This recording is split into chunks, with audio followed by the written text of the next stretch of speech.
el régimen sirio había convertido sus leales de las altas esferas en traficantes. Entienden que en un momento de flaqueza pues están viendo la actuación de Israel, que se aprovecha de la situación.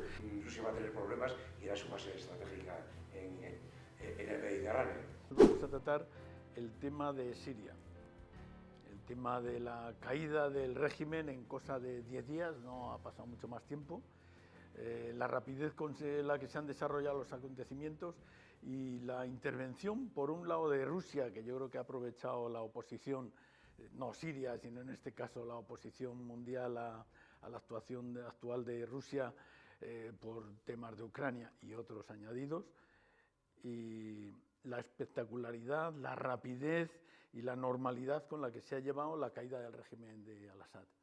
¿Esto ha sido casualidad? No, yo creo que no. Para empezar, no. Todos los que hemos seguido ese tema, y hemos hablado de ya en estas conversaciones, veías el avance de los islamistas. Y la velocidad que llevaban. No veías ningún tanque que se pusiese, ninguna puerta que se pusiese. Nada. No vimos ninguna imagen. Lo que tardaron en recorrer los caminos y tomar las ciudades que había en moto. Tomar en el camino, porque oposición no hubo ninguna.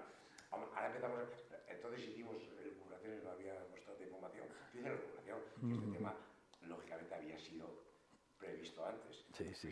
Ya se conoce que hubo reunión con Rusia, hubo reunión con Irán, que dijeron que no podían seguir ahí dadas las condiciones de Rusia y de Irán. Y de Irán no podían seguir prestando.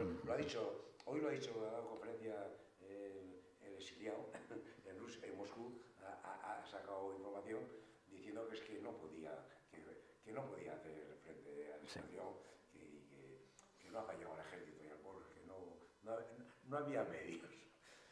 Ahora, este es un tablero endiablado. Sí lo es. No, al revés. Turquía tiene su parte en este tema. Incluso de territorio. No, te lo tiene ocupado a través de... No, y la ayuda militar que ha dado a determinadas fuerzas. Aquí juegan muchas fuerzas. Es un país complejo, además, Siria, y lleva sufriendo muchos años con un exilio que suma muy fuerte, 7,5 millones de personas. La mitad casi en Turquía. Casi la mitad, con unos miles de muertos civiles y fusilados, unos muertos en los bombardeos, sobre todo rusos, que es donde murieron. Los rusos destruyeron con los bombardeos. Lo que están haciendo en Ucrania lo hicieron en Siria los rusos con los bombardeos. Lo hicieron ya, destruir barrios enteros, no dejar piedra sobre piedra, ni edificios, ni escuelas, ni hospitales. Eso ya ha sido en Siria, en Alepo y en alguna otra ciudad. Entonces, y luego los represaliados políticos en cárceles, fusilados, muertos. Torturados. Es decir, superar eso no es un problema de un día. Y algunos te van a venir los exiliados sirios. Los que están bien colocados, pues dudo que vuelvan. Los europeos, yo creo que no. No tienen capacidad de acogerlos, ni en vivienda, ni en servicios, ni en equipamientos. Nada. ¿Volverán parte de los que están en Turquía? Sí. Algunos de los de Líbano, que están en Líbano, también, evidentemente. De los de Jordania, pues que también hay un menos porcentaje, pero también hay. De los países vecinos puede haber algo, pero segundo, se han dado un tiempo para organizar una constitución y un gobierno. Ahí hay dudas, ahí hay muchos interrogantes. ¿Qué va a pasar? Y luego están los intereses de todos los demás. Yo dije que José Luis me llevó la contraria, que Rusia le iban a obligar a dejar las bases en Siria. No está todavía claro, pero de momento sí que la retirada que está haciendo es del 90% de los efectivos que había. Y hay quien dice que estos que van a gobernar vivían en esas casas bombardeadas. Creo que ahí Rusia va a tener problemas y era su base estratégica en el Mediterráneo y para actuar en África. La guerra de Ucrania le va a pasar factura. Está pasando. Y todavía creo que queda más territorio. Hombre, al final, esta Ucrania, que no vamos a hablar hoy de ella, pero a Ucrania vamos a ver qué pasa con la política de los Estados Unidos. Yo creo que no lo sabe ni el propio Trump cuál va a ser. Pues es un tema delicado. Primero, por lo que me comentabas, hay varias facciones, hay 4 o 5 grandes grupos que que han estado enfrentados también entre ellos y siguen enfrentados. Lo que pasa es que han bajado la guardia ahora para poder llegar a un acuerdo, que esa es la clave.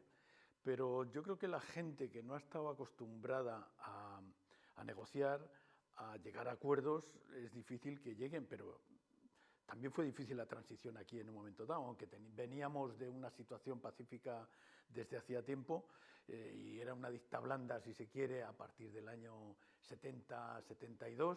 Empezó a bajar el pistón un poco la situación. No me resisto a hacer una campaña que hizo Franco, que eran 25 años de paz. Sí. A los jóvenes, si no la recuerdan, Eso no. que la contestábamos diciendo, y más de paciencia. De paciencia, sí, 25 años de paciencia, más que de paz. Yo digo que resucitar a Franco, sí. No me parece que Estamos hablando del 64 en este caso. Sí. No, me refería a que la transición en España se ha considerado algo modélico. Yo creo que fue algo modélico, porque la gente bajó la guardia en aquel entonces, las reivindicaciones... que hubo pequeños brotes, pero nada con lo que podía haber sido. Nada con lo que podía haber sido. Y lo discutimos, pero yo con Contigo y con José Luis hemos hablado, discutíamos Eso digo.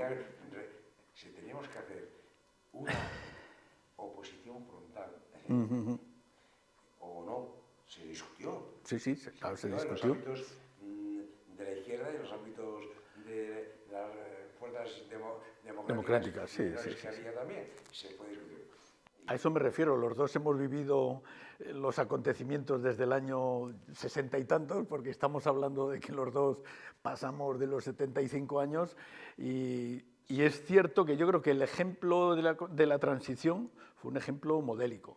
Y aquí me gustaría... La transición, tenemos que empezar a decir que estamos hablando. Con Franco no vino la democracia. No. Murió en la cama. A ver si yo tengo que repetir, últimamente lo tengo que repetir demasiadas veces. Y las fuerzas del ejército, de la policía, del top, estaban intactas. Intactas. A eso me refiero, que el acto, yo creo que los actos de generosidad se dieron por las dos partes. Y a eso me refería, que no es tan sencillo ahora ver actos de generosidad cuando hace 4 días han estado matándose. Y me estoy refiriendo a las fuerzas, por un lado, del monarca, del tercer miembro de la dinastía del Assad. Me estaba refiriendo también a las fuerzas que han apoyado diríamos a Occidente, las fuerzas que sin embargo son, dentro de Siria me refiero, que sin embargo son del Daesh, que también existen, es decir, hay varias facciones, los kurdos además, que esos están enfrentados con Turquía, con Irán y con no sé cuánta gente, es decir que... Están los intereses de Israel. Y en los intereses de Israel también, que ya ha tomado su decisión de bombardear determinadas zonas para que nadie le moleste, incluso hacerse con parte del territorio. Entonces, no es tan fácil, decía, que esta gente pueda realizar actos de generosidad similares a lo mejor a los de la transición, porque quizás en los últimos años de transición parte de la gente del régimen, que estaba intacto absolutamente, bueno, incluidos los jueces también, que pasaron directamente del top del Tribunal de Orden Público, que castigaba a los de otros partidos, a ser responsables de la judicatura en la época democrática, lo cual es un tanto grave. Sí, hombre, he estado refiriéndome... El de represión, el tribunal de represión. A eso me refiero, pero 12 personajes del top pasaron directamente al Tribunal Supremo.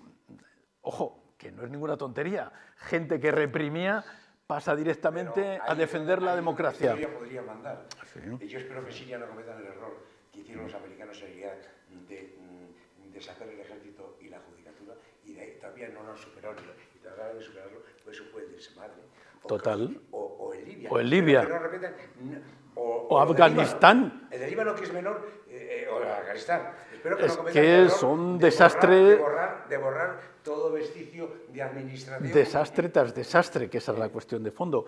Yo creo que la actuación de esta gente tiene mucho respeto, yo creo, por parte del resto del mundo ahora mismo. Está viendo... Porque han aceptado que la gente ha ido con la mano tendida y que además entienden que en un momento de flaqueza pues están viendo la actuación de Israel, que se aprovecha de la situación, y están viendo que Turquía va a querer su parte, como estábamos hablando, y estamos viendo que Irán también está a la expectativa de la situación. Es decir, que yo creo que si quieren tener una conjunción de fuerzas que aúnen el poder y permitan que salga adelante, no la democracia, que a lo mejor no tiene por qué ser, pero sí un gobierno medianamente fuerte que controle la situación, esa es, yo creo, la situación en la que están trabajando.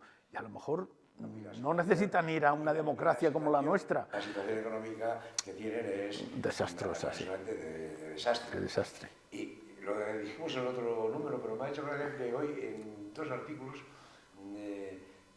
recalcan el tema que digamos que las dictaduras a veces, como esta dictadura más sangrienta, están en el nivel de corrupción, sí. que se caen como Nicolás Maduro, caen. Yo creo que ha pasado un poco eso. Y hoy lo del tráfico de drogas que se había convertido, que es otro tema que cada vez que hablamos tenemos que empezar a ver en todos los estados, se había convertido en el sitio de tránsito de las drogas para todo el mundo árabe, de una droga más potentísima y muy fuerte, de laboratorio. El régimen sirio había convertido sus leales de las altas esferas en traficantes. Hoy lo dijimos el otro día de pasado, hoy salen varios artículos sobre ese particular. Tema delicado. Pues no sé, otro día sí podemos tratar el tema, yo creo, de Siria, cuando veamos hacia dónde se lanza. Sí, porque ese tema va a durar años hasta que se asienten. Hay reuniones, hay debate, y esperemos que haya generosidad por parte de todos para llegar a acuerdos y avanzar. Y revertir una situación de desastre humano, de desastre económico, de desastre total. Esperemos que sean capaces de generosidad y de voluntad.